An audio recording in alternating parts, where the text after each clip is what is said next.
Hello guys, video के बेहतरीन results के लिए आप इसको 720 या इससे हाई क्वालिटी पर सेट करके देखें। वालेकुम व्यूअर्स, इस वीडियो में हम प्रेजेंट परफेक्ट कॉन्टिन्यूस टेंस को समझने की कोशिश करेंगे।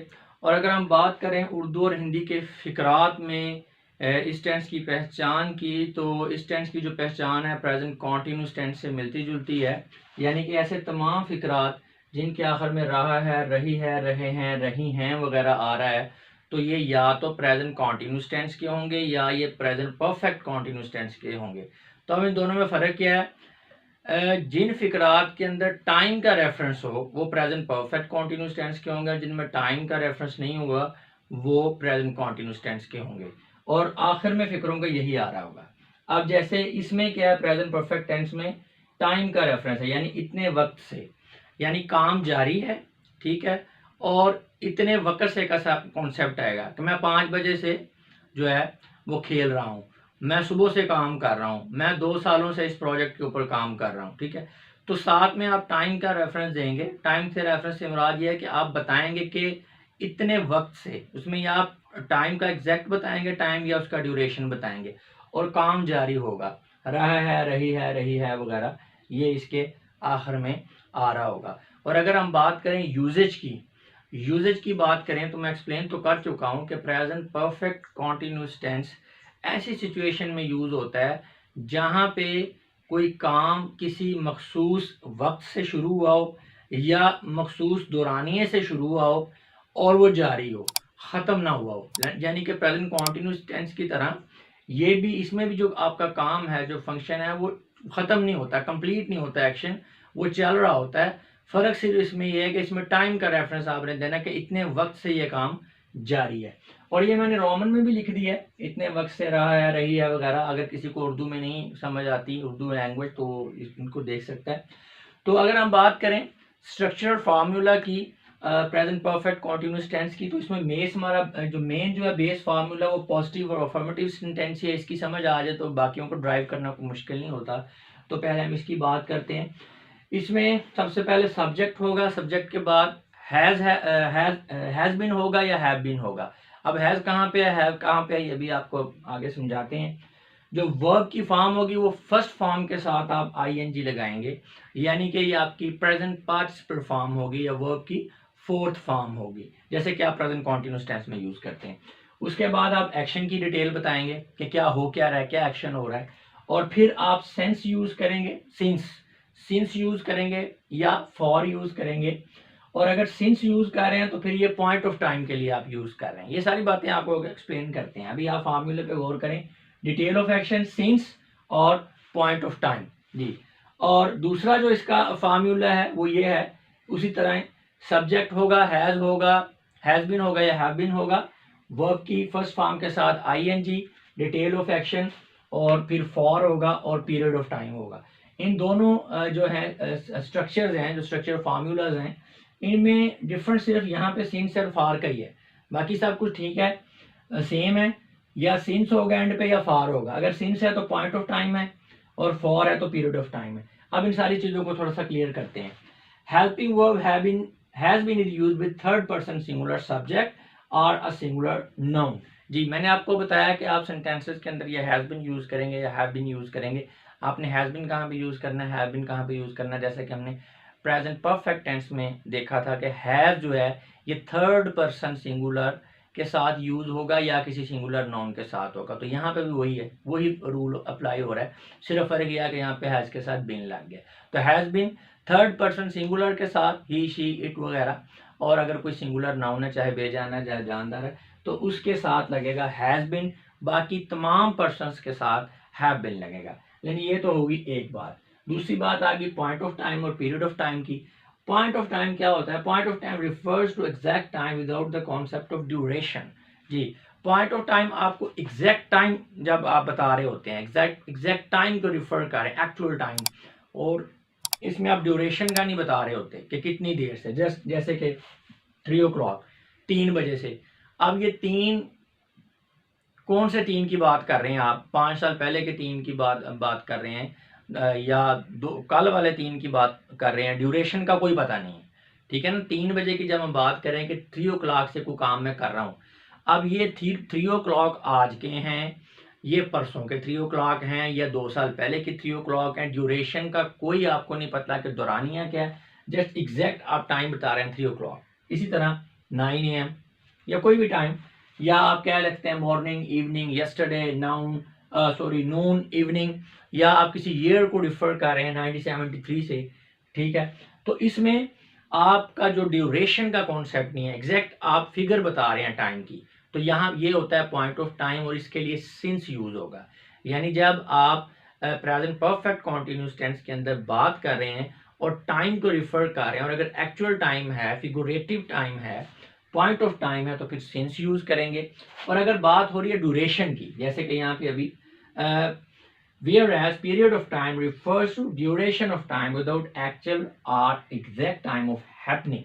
यानी जब आप सिर्फ दौरानिये की बात कर रहे हैं कि इतनी देर से मैं काम कर रहा हूं, अब वो काम एग्जैक्ट टाइम कब है, कब से शुरू है, ये कोई पता नहीं, तो फिर आप फॉर यूज करेंगे। जैसा कि 2 days, for 2 days, 1 week, 4 years। अब ये 2 days पता नहीं कब से 2 days नहीं है, 4 साल पहले के 2 days हैं, यानी जो बंदा बात कर रहा है कि मैं 2 दिन से ये काम कर रहा हूँ, अब आपको नहीं पता कि वो 2 दिन पिछले 2 दिन हैं या 4 साल पहले वाले 2 दिन है, कोई पता नहीं। यानी एक्चुअल एग्जैक्ट टाइम जो है उसका नहीं पता, जस्ट ड्यूरेशन का कॉन्सेप्ट है, तो फिर 4। इसी तरह 4 weeks, 4 years, 100 years। अब 100 years कौन से हैं, 6वीं सदी के हैं, 8वीं सदी के हैं, 12वीं सदी के हैं, कोई पता नहीं है, ठीक है। तो जब आपको एग्जैक्ट एक्चुअल टाइम जो है ना, जिसमें फिगर हो टाइम की, तो वो यूज हो, उससे रिफर करेंगे तो आप सिंस यूज करेंगे। और जब जस्ट आप एक ड्यूरेशन का कंसेप्ट दे रहे हैं कि इतनी देर से, ठीक है ना, 2 सालों से, 4 सालों से, एक हफ्ते से, 1 घंटे से, 2 मिनट से, तो फिर आप फॉर का कॉन्सेप्ट यूज करेंगे। तो ये तो हो गया जी स्ट्रक्चर फार्मूला, और इसमें आपको सिंस और फार का भी पता चल गया, point of time, period of time के हवाले से ये सारी चीज़ें समझ आ गई। हैज़ बिन कहाँ पे यूज़ करना है, हैव बिन कहाँ पे यूज़ करना है, ये चीज़ें आपको समझ आ गई हैं, तो इसका मतलब है आपको प्रेजेंट परफेक्ट कॉन्टिन्यूस टेंस की समझ आ गई है। आगे मजीद जो है इसको मैनेज करना कोई मुश्किल काम नहीं है। चलिए ज़रा एग्जाम्पल सेंटेंस को एक नज़र देखते हैं। फर्स्ट पर्सन में, I have been writing a letter since morning. मैं सुबह से एक खत लिख रहा हूँ। अब देखें ना, लिख रहा हूँ, काम जारी है, और कब से जारी है, सुबह से, टाइम का रेफरेंस भी है। अब सुबह आपको पता है कि एक टाइम की ये एक आप कह लें कि जैसे हम 3 बजे से, 4 बजे से, या सुबह शाम से भी बिल्कुल उसी तरह ही। तो यहाँ देख सकते हैं सीन्स है। तो अगर आप स्ट्रक्चर से मिलाएं इसको, ये सब्जेक्ट क्या है जी, आई, और ये चूंकि फर्स्ट पर्सन है इसलिए इसके साथ हैव यूज होगा, तो हैव और साथ में been. Fourth form of the verb है प्रेजेंट पार्टिसिपल, तो ये राइटिंग आ गया जी, राइट से राइटिंग। उसके बाद क्या है जी, detail of action. Detail of action यही है ना, राइटिंग अ लेटर, यानी वर्ब की फॉर्म जो है उसके साथ आप कुछ साथ इंफॉर्मेशन देंगे तो वो एक्शन की डिटेल होगी। यानी राइटिंग ये वर्ब हो गया, राइटिंग अ लेटर, खत लिखना, ये आपकी पूरी डिटेल होगी। ये डिटेल ऑफ एक्शन जस्ट मैंने अपने पास से आपको क्लियर करने के लिए बता दिया है। तो बेसिकली वर्ब ने ही आपके एक्शन की डिटेल को बताना है। ये मैं इसलिए कह रहा हूँ कि वर्ब के साथ कुछ ना कुछ आएगा तो तभी पूरा एक्शन बनेगा ना, उसके बाद में फिर आपने सेंस लगाना है, ठीक है। ये ना हो कि आप वर्ब के साथ सेंस लगा दें तो फिर गलत हो जाएगा। अब यहाँ पे आई हैव बीन राइटिंग, ये वर्ब है, फिर अ लेटर है, फिर सिंस आया, यानी ये थोड़ी सी डिटेल आ गई वर्ब के साथ, फिर सिंस आया, फिर आपने जो पॉइंट बताया टाइम का वो क्या है, since morning. Point of time इसमें आपका मॉर्निंग है। तो आप देख सकते हैं स्ट्रक्चर के मुताबिक ये बिल्कुल उसी तरह ही। We have been writing a letter for 2 hours। जी, अब ये 2 घंटे से बात कर रहे हैं हम, तो ये वाला आ गया, बाकी सारा कुछ ये फार आएगा क्योंकि पीरियड ऑफ टाइम की बात कर रहे हैं। 2 घंटे कौन से आपको एग्जैक्ट कोई नहीं पता, ठीक है। सेकंड पर्सन में, you have been writing this letter since 2 o'clock, ये सिंगुलर में है। You have been writing this novel for 4 years। तो अब ये यहाँ पे फॉर आ गया क्योंकि 4 years से बात हो रही है, कब ये कौन से 4 साल है कोई पता नहीं। ये जो मैंने छोटा छोटा एस और पी लिखा है, एस से मुराद सिंगुलर है और पी से मुराद प्लूरल है। तो अब दोनों यू है, दोनों सिंगुलर है, प्लूरल है, हैव भी नहीं यूज होगा दोनों के साथ, और दोनों के साथ यू ही होगा। अच्छा जी, थर्ड पर्सन में आ जाए। अब देखिए थर्ड पर्सन में जैसे हमने कहा था कि अगर आपका थर्ड पर्सन है तो हैज बीन हो जाएगा हैव बीन की जगह, तो बिल्कुल she has been writing a letter since 4 AM। जी, he has been writing a novel since 1988। वो 1988 से एक नॉवल लिख रहा है। अब देखिए ना, ईयर है, एग्जैक्ट आपको फिगर मिल रही है टाइम की, तो सिंस यूज हुआ है। Ali has been working on this project for 10 years। अब यहाँ पे एग्जैक्ट टाइम आपको नहीं पता चल रहा, 10 साल कौन से हैं, ड्यूरेशन है तो फिर फॉर यूज आ गया कि अली 10 साल से इस प्रोजेक्ट पे काम कर रहा है। It has been playing with ball since morning. अब ये कोई जानवर है, ठीक है, आप कह सकते हैं। तो it has been playing with ball since morning, ये सुबह से बॉल के साथ खेल रहा है या खेल रही है, मेल हो फीमेल हो, इट ही यूज होता है प्रोनाउन इसके लिए। ये अगर हम आप बात करें थर्ड पर्सन प्लूरल की, तो उसमें they have been playing, they have been watching movie since evening, वो शाम से मूवी देख रहे हैं। अब यहाँ पे ये प्लूरल है तो हैव यूज हो रहा है। तो इसी तरह Alia and Ali have been studying for 7 years।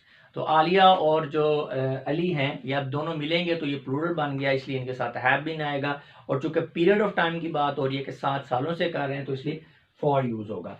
तो बस आपने ये जो स्ट्रक्चर है इसको आपने समझ लेना है, तो आगे से सेंटेंस तो आप खुद ही बना सकते हैं। और एक और बात, ये जो फार्मूले हैं, ये नहीं कि आपने इनको रटे लगाने शुरू कर देना है, आपने इनको क्रैम करना है। ये जस्ट आपको समझाने के लिए एक तरीकाकार है। जब आप बहुत ज़्यादा प्रैक्टिस कर लेंगे ना, तो फिर आपको इन फार्मूला की ज़रूरत नहीं होगी चीज़ों को याद रखने के लिए। वो ऑटोमेटिकली आप जो है ना लिखते जाएंगे चीज़ें, और चीज़ें ठीक हो जाएंगी।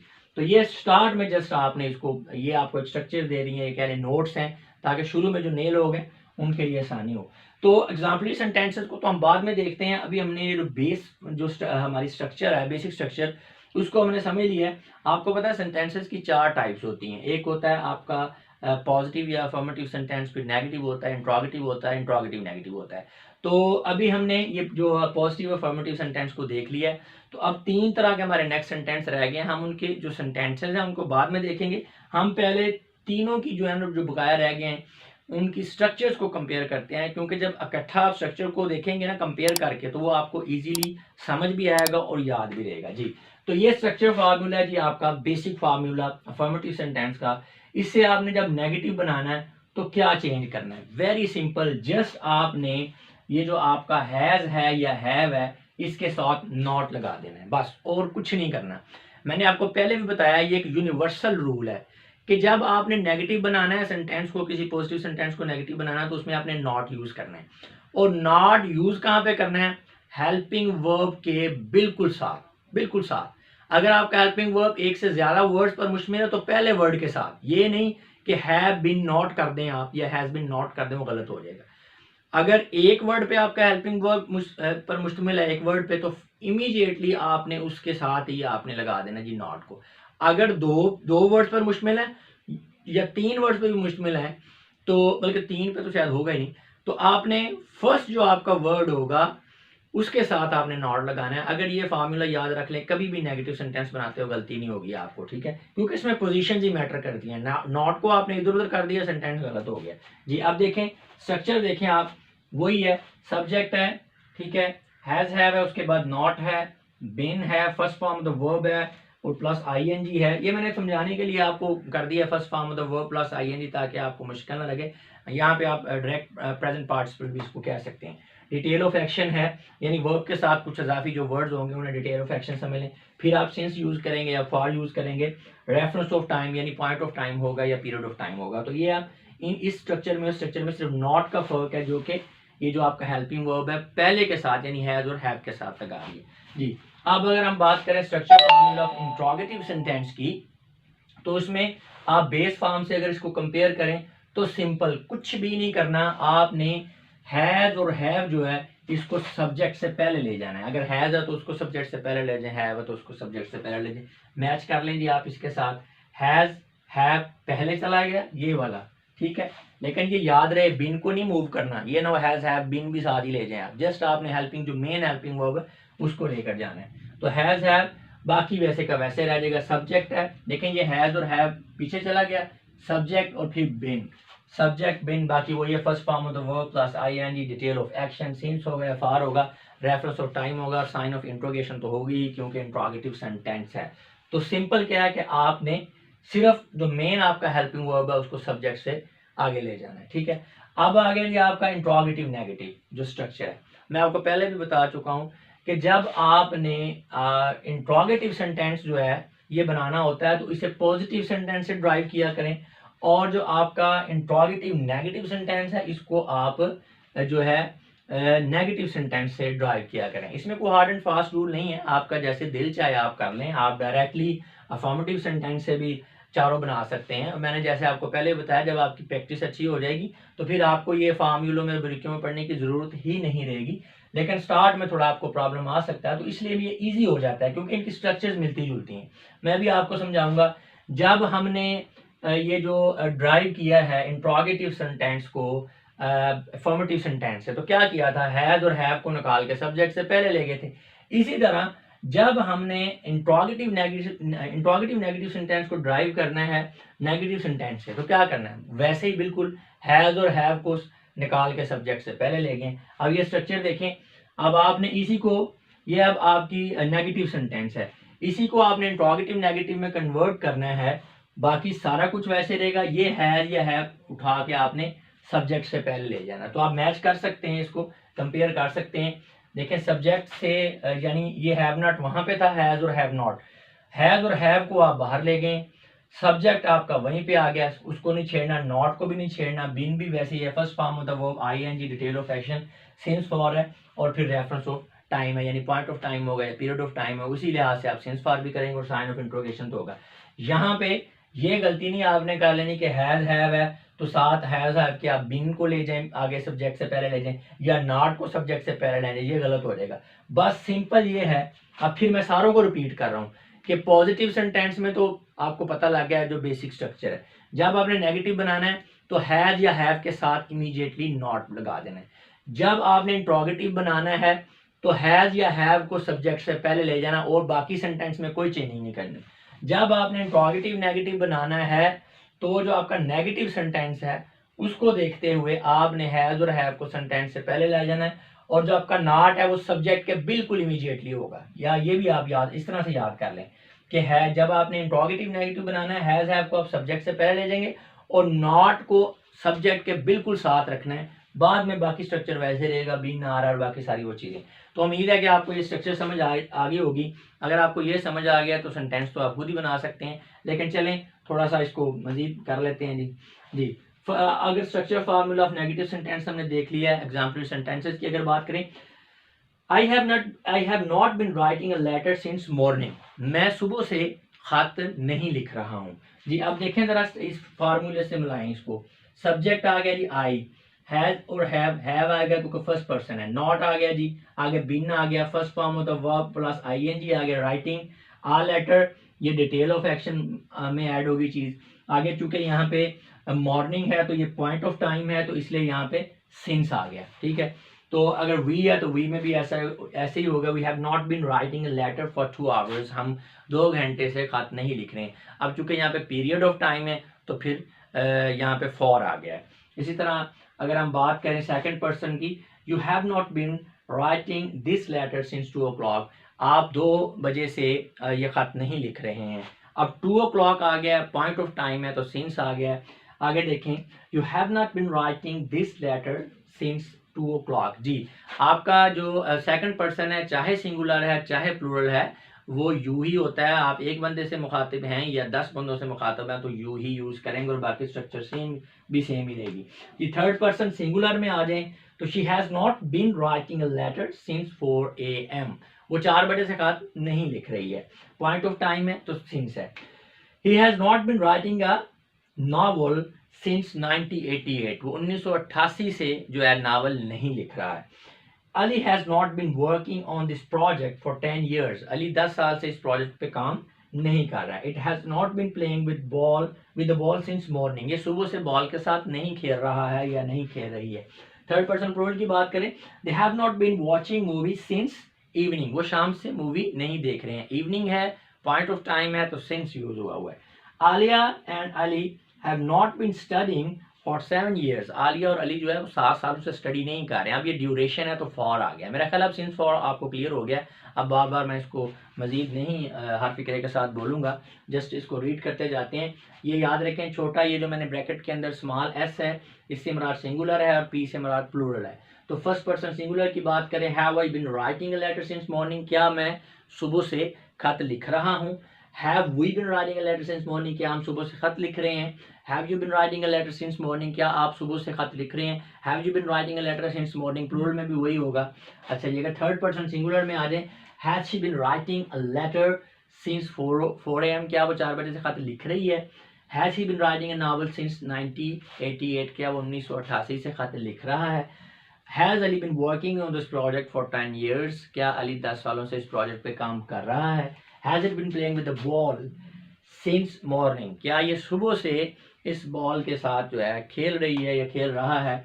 अगर थर्ड पर्सन प्लूरल की बात करें, have they been watching movie since evening, क्या वो शाम से मूवी देख रहे हैं?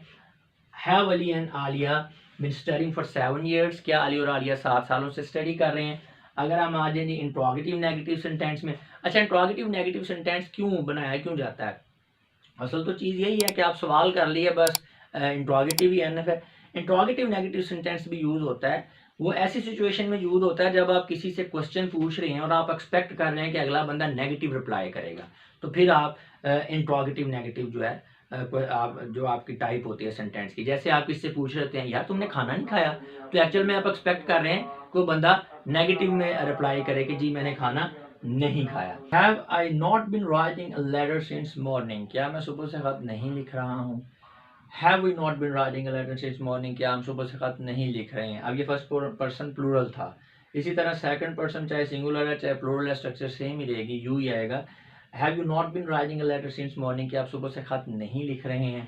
थर्ड पर्सन सिंगुलर में आ जाए, he has not been writing a letter since 4 o'clock, has he not been writing a novel since 1988, has Ali not been working on this project for 10 years, has it not been playing with the ball since morning.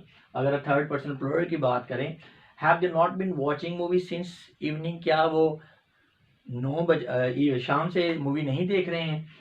Have Alia and Ali not bin studying for 7 years, क्या अली और आलिया जो है वो 7 सालों से नहीं पढ़ रहे हैं? तो व्यूअर्स ये सारे लेक्चर को अगर सम अप करूं तो प्रेजेंट परफेक्ट कॉन्टिन्यूस टेंस एक ऐसा टेंस होता है जो फेल हाल को एक्सप्लेन करता है, यानी प्रेजेंट के अंदर या रिसेंट पास्ट के अंदर कोई काम आपका शुरू हुआ है और वो जारी है, ठीक है, वो ख़त्म नहीं हुआ, शुरू हुआ है पीछे से और जारी है। और इसमें जो इसकी जो पहचान है वो बिल्कुल प्रेजेंट कॉन्टिन्यूस की तरह ही होगी कि ये जारी है, लेकिन इसमें आपने टाइम को रिफर करना है कि इतने वक्त से काम जारी है। अब इतने वक्त से काम जारी है उसके लिए दो तरीके हैं, या तो आप पॉइंट ऑफ टाइम बताएंगे कि एग्जैक्ट टाइम बताएंगे, या पीरियड ऑफ टाइम बताएंगे यानी दौरानिया बताएंगे जितनी देर से काम जारी है। तो अगर आप पॉइंट ऑफ टाइम बता रहे हैं तो सिंस है, और अगर पीरियड ऑफ टाइम बता रहे हैं तो उसके लिए फॉर यूज होता है। तो व्यूअर्स मैं उम्मीद करता हूँ कि इस वीडियो को देख लेने के बाद आपका प्रेजेंट परफेक्ट कॉन्टिन्यूस टेंस का कॉन्सेप्ट अच्छी तरह से क्लियर हो चुका होगा। अब मैं आप लोगों से इजाज़त चाहूँगा, अपना बहुत सा ख्याल रखिएगा, आपकी इस बातों का बहुत बहुत शुक्रिया, खुदा हाफिज़।